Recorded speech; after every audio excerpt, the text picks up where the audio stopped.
Voilà, on poursuit toujours avec le Mali. Est-ce qu'on se dirige vers le retrait de l'armée française? Le président français Emmanuel Macron, en tout cas, a semblé le dire lors d'une conférence de presse qu'il a tenue à l'occasion, à la veille du sommet du G7. Il a eu la phrase cette phrase-ci, qu'il annonce la fin de l'opération Barkhane comme opération extérieure et son remplacement par une alliance internationale avec les pays du Sahel, alliance dont les contours restent encore à définir aujourd'hui.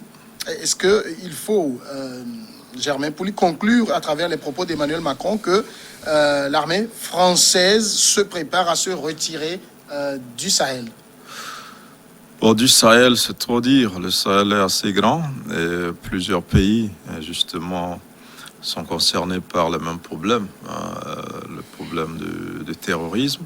Et c'est pour ça que le G5 Sahel donc, est né. Avec qui est moribond. Hein, oui, c'est pas opérationnel. Qui est moribond parce que, justement, il n'a pas les moyens de sa politique. Il tend toujours la main vers l'extérieur, vers des bailleurs de fonds extérieurs, alors que l'Afrique, ou du moins les pays concernés, auraient pu déjà s'engager financièrement et militairement. Et donc, je crois que la France ne va pas quitter le Sahel, mais peut suspendre pour une durée sa participation aux opérations sur le territoire malien en tant que force française, mais en tant que force internationale, si c'est dans le cadre de l'ONU ou dans notre cadre, avec plusieurs autres pays, en tout cas les pays qui soutiennent le G5 Sahel, qui sont notamment l'Allemagne, la France, les États-Unis, un certain nombre de pays européens. Et donc la France restera toujours présente. Vous savez, il y a des pays qui n'aiment pas beaucoup envoyer leurs militaires sur le terrain à l'étranger. Les Américains en premier, les Allemands par contre le font, mais tendent à diminuer leurs effectifs.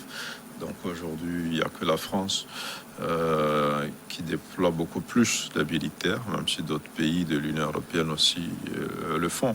Donc la France attend de voir aussi l'orientation sécuritaire que vont prendre les autorités de la transition, parce que aujourd'hui, c'est clair que dans l'opinion au Mali, plusieurs voix se lèvent pour se dire qu'il faut aller vers des coopérations militaires plus efficaces. Et on voit la Russie qui a fait ses preuves un peu en Centrafrique, en tout cas sur le plan sécuritaire, bien sûr, pas économique, mais sécuritaire. Et donc, au Mali, il y a aujourd'hui une opinion favorable à un recours aux Russes pour venir aider à régler ce problème. Maintenant, est-ce que les Russes auront, si ça arrive d'abord, est-ce qu'ils auront l'exclusivité de la sécurisation du Mali, étant entendu qu'il s'agit aujourd'hui d'un phénomène qui embrasse toute une zone.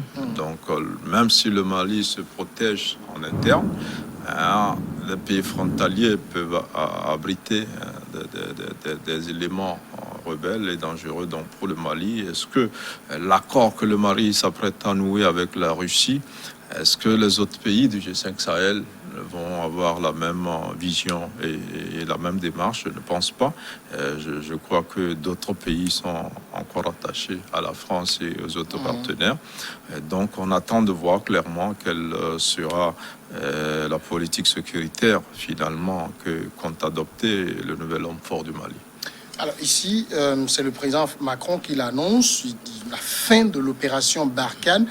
On sait que l'opération Barkhane, sa vocation n'est pas que malienne, sa vocation c'est dans les pays du Sahel qui sont confrontés au terrorisme. Mais avec le Mali aussi, il y a de plus en plus de voix qui se lèvent pour réclamer le départ même de l'armée française. En parlant de Barkhane directement, est-ce que Macron faisait allusion au Mali ou bien à tous ces autres pays? La France ne peut plus jouer aux gendarmes.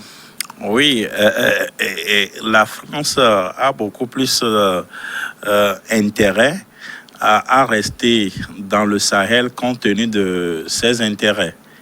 Donc, ce que Emmanuel Macron est en train de faire, pour moi, c'est un coup de com' et de pression.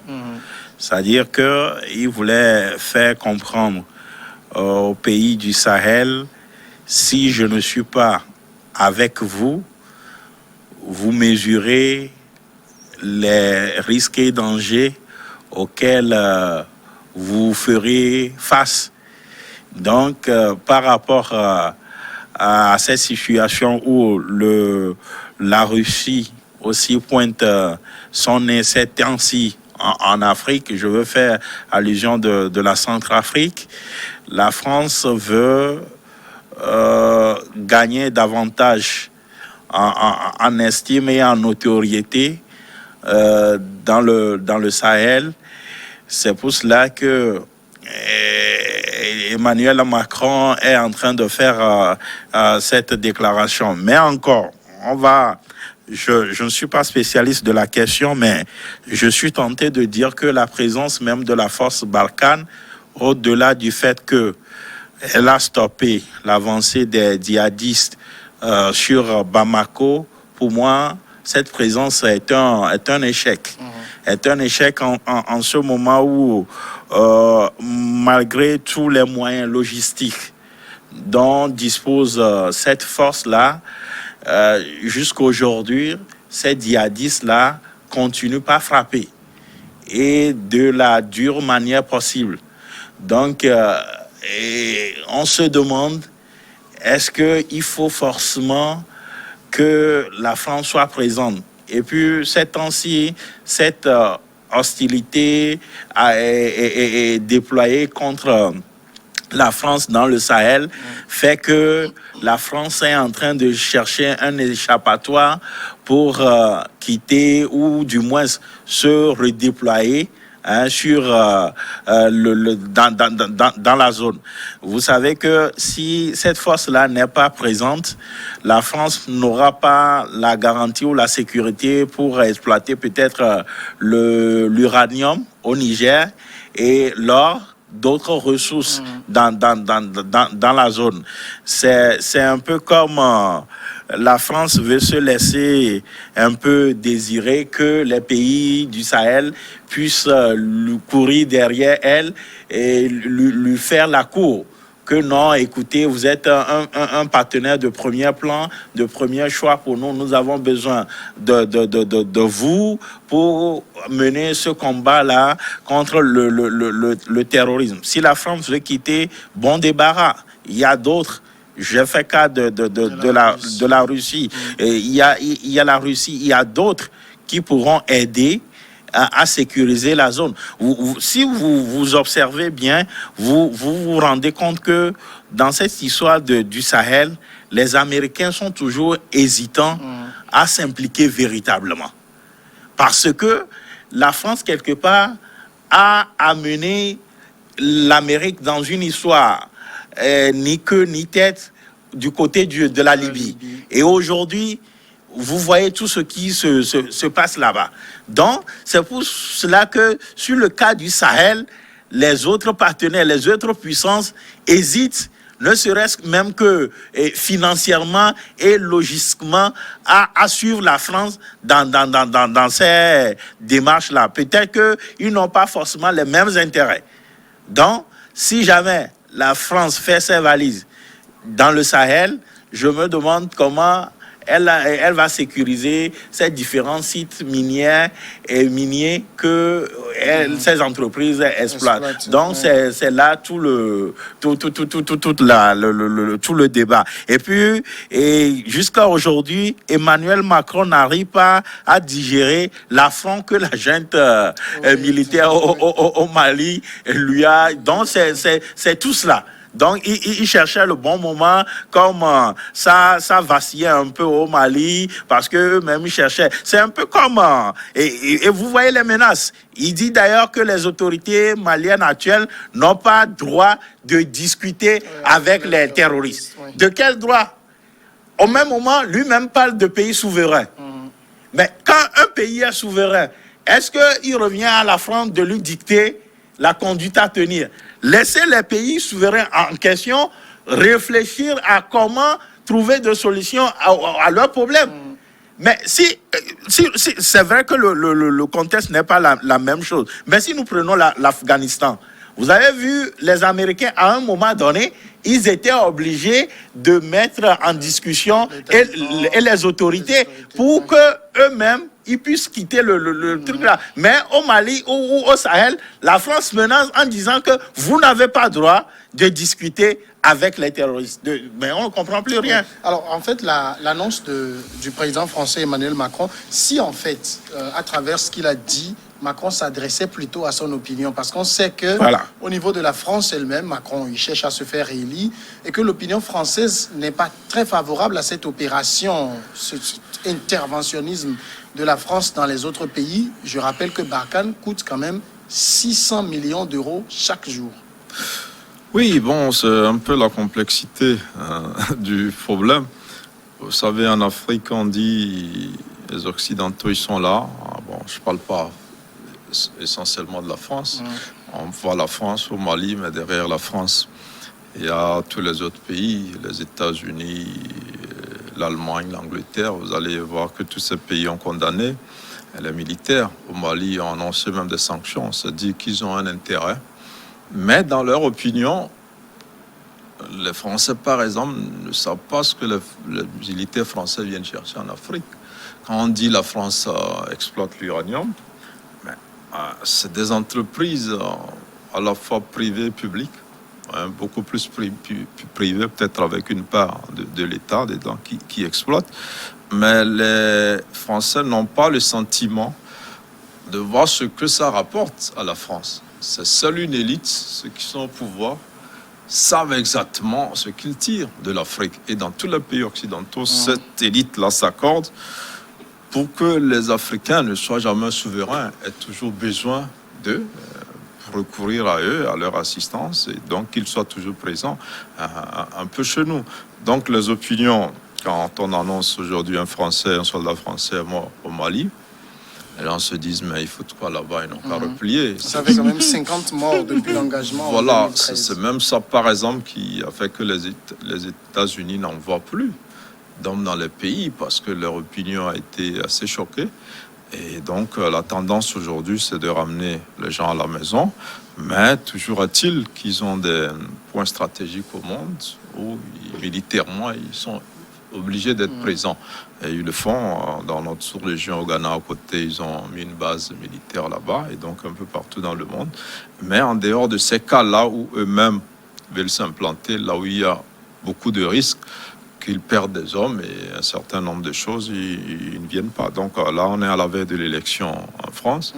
Et comme vous l'avez dit, Macron sait qu'il y a une opinion qui se dit, on a plein de problèmes.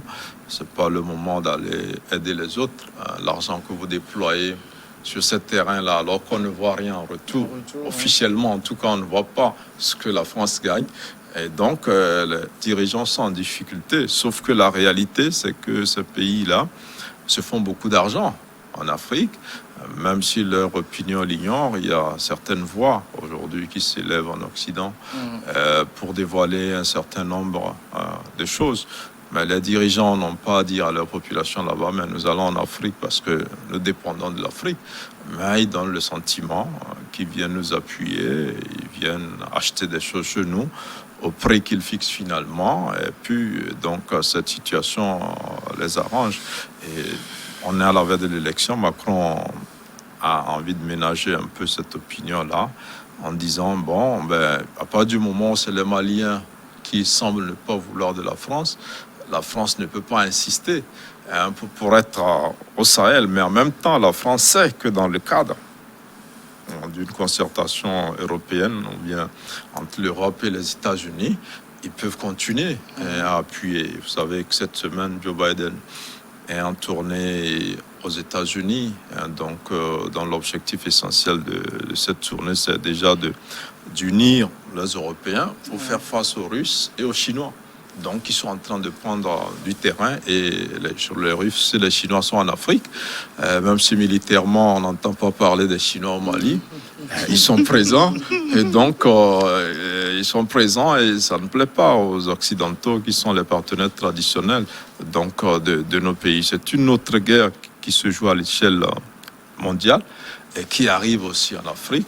dans des pays dont le sous-sol est assez riche, comme le Mali et les autres pays du Sahel, et que ces Occidentaux-là, je pense que feront tout pour maintenir leur emprise. Même si Barkhane disparaît, il y aura une autre force européenne ou américano-européenne qui va rester toujours dans les parages et qui va apporter son soutien, entre guillemets, à ces pays qui leur feront la demande.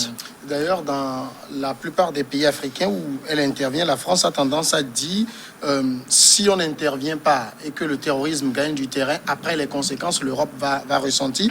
Et donc, quand Emmanuel Macron parle du remplacement de Barkhane par une alliance internationale avec les pays du Sahel, alliance internationale, est-ce qu'il est en train aussi de lancer un appel aux autres pays, l'Allemagne, en tout cas les autres puissances européennes, les États-Unis, à venir l'épauler au Sahel?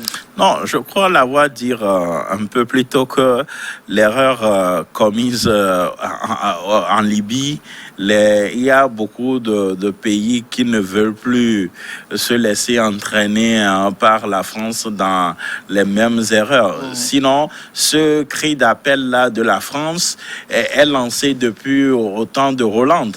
Mais vous voyez que les Américains sont réticents, les Allemands et autres là, ce qui fait que le G5 Sahel, c'est la France qui est le porte-voix de cette structure-là, et c'est la France qui en parle le plus. Les autres, c'est le dernier de leurs soucis. Et tout cela aussi par rapport aux intérêts de la France dans la zone. Alors, que la France cesse d'alimenter ces réseaux djihadistes, de les armer et tout. Et puis, vous allez voir que l'État va s'implanter ou va regagner les terrains et les territoires perdus. Mais aujourd'hui, on se demande, parce qu'avec la force Barkhane, vu tous les moyens logistiques dont dispose cette force-là, on ne comprend pas comment les terroristes arrivent à déjouer tout ce dispositif-là et frapper encore. Vous avez vu ce qui s'est passé récemment au Burkina. Voilà.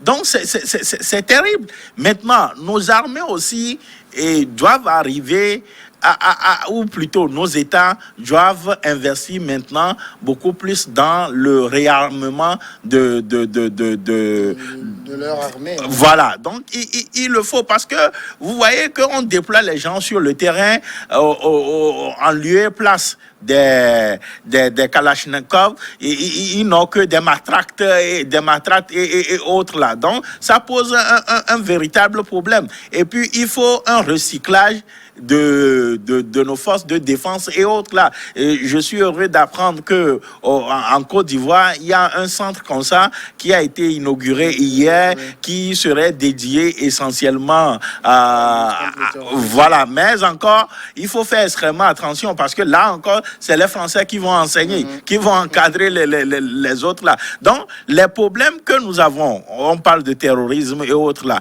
la France aussi fait face aux mêmes problèmes. Seulement que en France, les terroristes n'ont pas de base arrière, n'ont pas de territoire, c'est tout. Sinon, à tout moment, vous voyez que leurs forces de l'ordre sont victimes des attaques terroristes et autres là. Donc, il faudrait que, comment on appelle-t-on, nos pays africains puissent investir davantage dans le renseignement. Et puis, les différentes réunions au niveau de la sous-région, que ce soit au niveau de la CEDEAO, que ce soit au niveau du Conseil de l'Entente, sur le terrorisme, sur la sécurité. Je ne comprends pas pourquoi il n'y a pas un partage d'informations au niveau des différentes directions de renseignement et qu'on arrive, ces djihadistes-là arrivent à frapper à tout bout de champ. Donc, il faudrait qu'il y ait un véritable partage d'informations pour que les Africains puissent eux-mêmes organiser leur défense, puissent eux-mêmes défendre leur territoire. Alors, en parlant d'alliance internationale pour remplacer Barkhane, est-ce qu'en même temps, Macron ne signe pas là un aveu d'échec de Barkhane? Non, je crois qu'ils sont conscients. Barkhane n'a pas satisfait les Maliens. Pas plus que l'amunissement. Vous savez, on parle de Barkhane, mais c'est rien comparé au nombre de militaires que l'ONU a déployés au Mali. Donc tout ça, c'est vraiment pas une question de la France seule. C'est les Occidentaux en général, c'est d'ailleurs eux qui financent donc ces missions de l'ONU, parce que c'est beaucoup d'argent, hein, il y a plus de 12 000 hommes au Mali, c'est beaucoup d'argent chaque mois. Et qu'est-ce qu'ils gagnent en retour? Mais ça veut dire qu'il y a de l'argent au Mali. Il y a de l'argent au Mali, donc c'est à nous de prendre conscience, mais ça va être difficile parce que les Occidentaux sont organisés là, on parle de la France au Mali, mais c'est parce que la France prend le devant. Mais les autres profitent de la position de la France. Donc, moi, rien qu'à voir les condamnations quand le colonel Goïta a repris les choses en main, vous comprendrez qu'il n'y a pas que la France dans cette histoire. Hein, c'est avec la même férocité que les Allemands, les Américains, les Anglais, tout ça, ont condamné. Donc, le Mali s'est organisé comme ça. Et on ne s'en sortira pas, parce que ce que le colonel Goïta fait, on pourra le féliciter. Mais est-ce qu'il aura les moyens de sa politique? Parce que quand on va chasser les Français, les Occidentaux en général, et ils ne partent pas seulement avec leurs chars et leurs militaires, ils partent avec l'argent aussi, le soutien économique, les partenariats économiques. Ben, est-ce que la Russie peut assurer ce partenariat-là à ces pays? Je ne crois pas. Donc, nous sommes dans une guerre que se livrent de grandes puissances. D'un côté, les Occidentaux, États-Unis, Union européenne. De l'autre côté, la Chine, la Russie, parfois la Turquie aussi. Et donc, nous, on n'essaie même pas de s'organiser pour être un pôle. On aurait pu former un pôle africain, qui pourrait peut-être avoir un petit mot à dire dans ce qui se joue, mais ça ne se fait pas, parce que justement nous sommes faibles dans plusieurs domaines. Thierry parlait des renseignements, même quand on voudra des renseignements, on ne les aura pas. Il faut demander à ceux qui envoient des satellites sur d'autres planètes de nous envoyer des informations. L'Afrique n'a pas envoyé un seul satellite depuis que tout le monde en envoie. Donc, je crois que c'est des problèmes sérieux qui font que même quand on va s'organiser, on va se retourner vers les mêmes Occidentaux. Venez nous aider, ils viendront parce que c'est nous qui les appelons. Ils viendront, ils ne vont pas régler le problème définitivement parce qu'ils veulent qu'on ait toujours besoin d'eux. Et donc, on dira, ils nous ont déçus, ils sont là depuis 10 ans, rien ne marche, il faut qu'ils quittent. Mais celui qu'on prendra, il ne va pas non plus régler le problème parce que quand vous réglez le problème définitivement, vous n'êtes plus indispensable, vous ne servez plus à rien. Et la nouvelle trouvaille maintenant, c'est de se tourner vers la Russie. Voilà, donc c'est un peu ça et je crois que ça va être difficile. Je pense que l'Afrique doit prendre sur elle déjà de régler ses problèmes internes parce que les rebelles et tout ce dont on parle, ce n'est pas des Français qui viennent tuer les Maliens, c'est les Maliens eux-mêmes. Donc il faut qu'en interne déjà, on cherche les racines de ce problème, qu'on le règle. S'il faut partager le pouvoir, que tout le monde soit en paix, pour qu'on ne vienne pas tirer sur des villages, parce que ce que vous dites, c'est vrai, on a beau avoir les renseignements, mais le terrorisme, on ne va pas venir. C'est peut-être le voisin du quartier qui demain devient terroriste. Mais on n'a jamais imaginé que c'est quelqu'un qui peut se transformer en combattant du jour au lendemain. Donc c'est un peu la difficulté pour poursuivre et combattre ce phénomène-là. C'est vrai que les Occidentaux ont ce problème. Ils disent qu'il y a des racines un peu partout, en Afrique, dans les pays arabes et tout cela. Mais quand nous-mêmes, regarde ce qui s'est passé au Burkina Faso et au Niger la dernière fois, on va tuer des personnes, des villageois qui n'ont rien à voir avec le pouvoir. Je crois qu'il faut que l'Afrique commence par régler ce problème. Quand vous prenez Boko Haram, ça n'a rien à voir avec la France. C'est des gens au Nigeria. La France n'est pas liée politiquement avec le Nigeria n'est pas lié à la France, mais c'est des phénomènes qui ont commencé dans ces zones-là, qui se sont répandus avec la chute de Kadhafi. Et donc aujourd'hui, nous sommes dans une situation inextricable. La pause, c'est la grande et on va revenir dans une dizaine de minutes.